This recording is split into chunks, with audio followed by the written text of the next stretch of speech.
Yağış yağır bu şehre, gör ne güzel bir gecedir.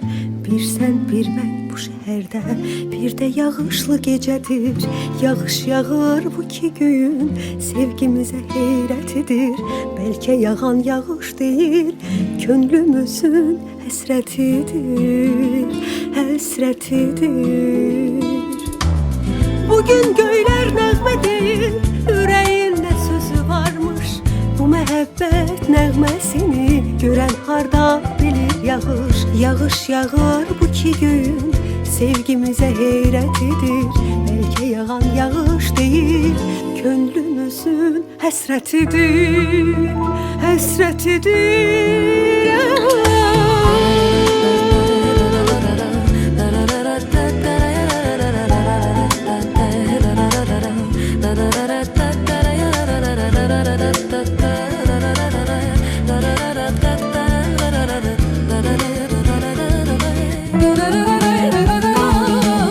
Belki göyler bu torpağa sevgisinden söhbet açır.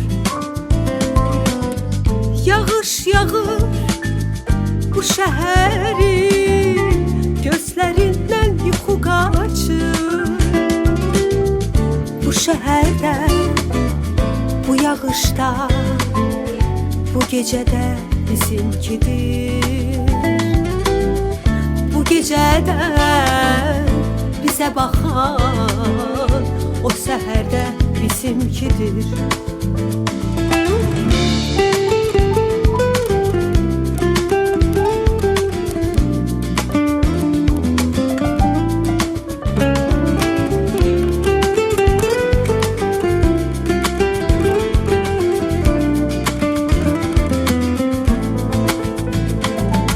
Saçlarında, ellerinde damcıların parıltısı kalbimize akıp gedir.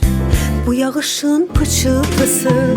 Yağış yağır bu iki gün, sevgimize heyretidir. Belki yağan yağış değil, gönlümüzün hasretidir, hasretidir.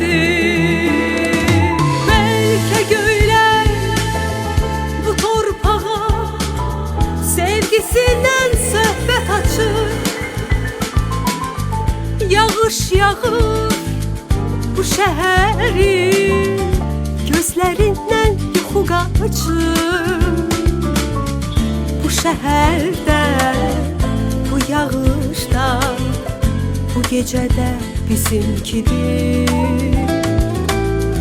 Bu gecede bize bakan o seherde bizimkidir.